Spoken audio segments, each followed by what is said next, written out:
What's up, guys? I'm Anthony from Duramax Tuner, and today I have none other than Jason Wehrli, and we're going to go in depth on the DIY budget build on some fancy new parts we got on this thing.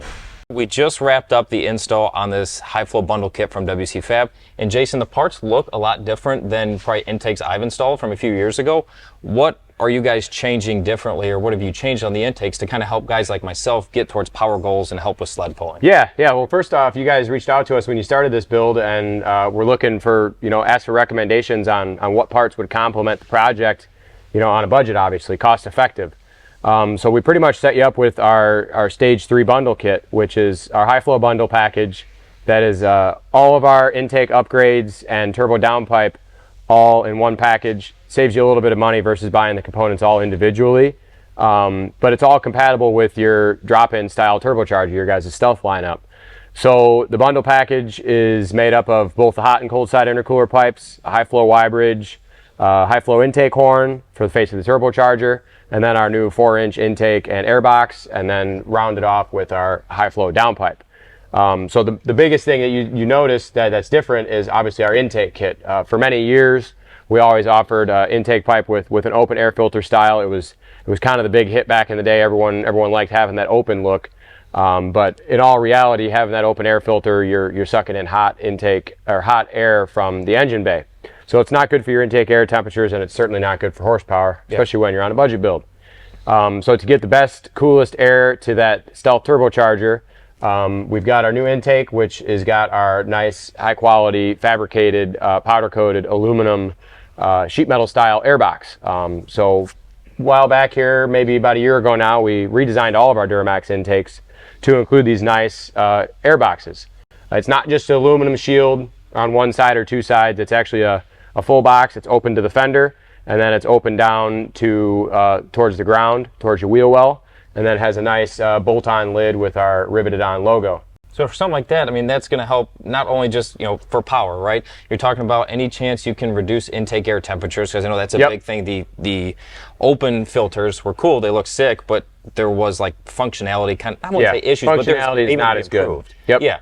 And you get a lot dirtier filter too. I mean, so having that air box, you're closing it off and you're pulling air through the fender. You got more areas and more, the pathway for the airflow is going to help debris fall out of that airflow better.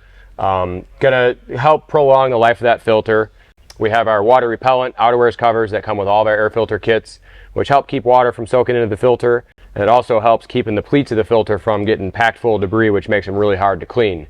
Our intake kits come with it's a dry disposable filter, so anything you can do to prolong that life of that filter before you have to replace it is beneficial. And then obviously both intercooler pipes. The factory intercooler pipes on the LB7 leave a lot of room for improvement. The driver sides are notorious. How about when you pulled your driver side off? Did it have a hole rubbed in it from the steering shaft? Probably had a bunch of them that we just, someone had duct taped together over the years. Pretty common on the driver side LB7 intercooler pipe. They rub against that factory steering shaft and they rub a hole right through the pipe, and you got a boost leak that just develops over time you didn't even realize.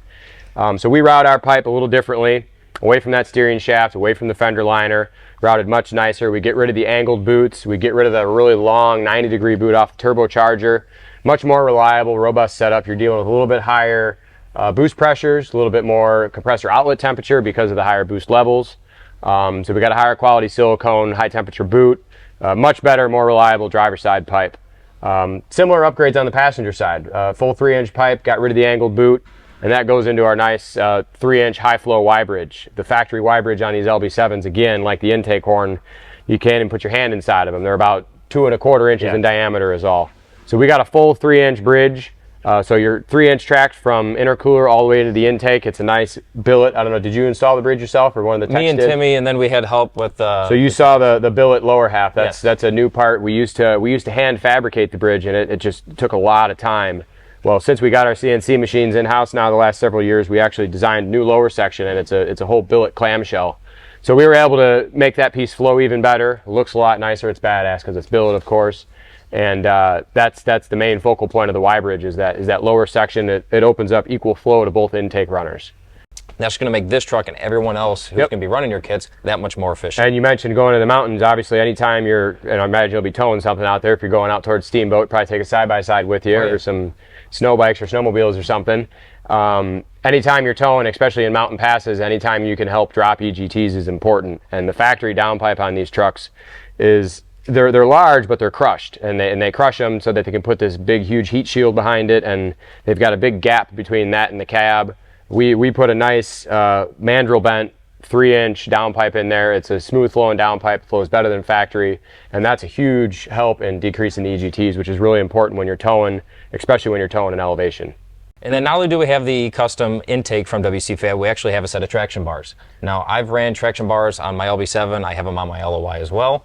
What are some benefits, you know, maybe aside from sled pulling, that guys are going to see with traction bars? Yeah, traction bars are another popular one. We do a lot of traction bars, all trucks, whether it be a sled puller or drag racer. There's obvious reasons you need them in those applications, but most people don't even understand that it's a benefit for even just your daily driver tow rig, especially if you've got increased horsepower. If you're on a bone stock truck, traction bars are more of a looks thing than anything. They look cool, and they add a nice little bit of custom color and feature underneath the truck. But when you start adding turbochargers, built transmissions, upgraded tuning, you're putting more power to the wheels and more power to the ground. The axle, what happens is you actually get axle wrap under heavy torque, higher horsepower, especially if you're towing a trailer. Again, you're going to experience axle wrap, which is going to essentially cause issues with the driveline. It can cause drive shaft failure, U-joint failure. It can do all sorts of things. It can make the truck hop. It can make it bounce. It can make it really uneasy driving with the increased horsepower. So putting the traction bars on is connecting the frame down to the bottom side of the axle, and it makes that whole rear end a little bit more rigid, and it makes it a smoother ride under higher horsepower, higher torque applications. It keeps that axle planted and helps get that power to the ground. Perfect. I mean, even something like, it seems simple, right, in concept, that you just, you know, you want to keep the rear end centered. Yep. But something like that, like you're saying, translates to daily use towing, and it's just like not having those is going to cost you a lot more in the long run, depending on the scenario, than, you know, spending the money and putting those on there. So, you know, and failure, I mean, you can see it. You take out a U-joint, next thing you know, it ruins the transfer case, tears up the back of the transmission. We've even seen them break bell housings, break rear engine covers. I mean, one little $60 U-joint failure can cost you many thousands of dollars of failure all the way up to the back of the engine. And then one last thing, we touched on the intake, we touched on the traction bars. Out back, suspension looks a little bit different. What do we got outfitted there? Yeah, so WCFab, actually, we have another business that we took over and do all the manufacturing, is Big Hitch Products. So when you guys told us you were sled pulling, I immediately thought, oh, well, you're going to need a hitch and you're going to need sled stops. We did. So you put a roll pan on this thing, or it's got a bumper on it still? No, it's got a roll pan. So it's got a roll pan. So a lot of times when we're sled pulling, you probably touched on in some previous videos, it's important to get that pulling hitch a little closer to the axle, because when it's closer to the axle, it's going to load that rear end harder and give you more traction, help you pull further. When it's further back, it's going to lift that front end more. It's going to make the truck want to hop. A lot of bad things happen. So you put the roll pan on, gets rid of that rear bumper. It's a pretty cool, sleek look. Some guys like it, some guys don't. But you put that roll pan on, that allows you to move that pulling hitch forward about a foot, if not more.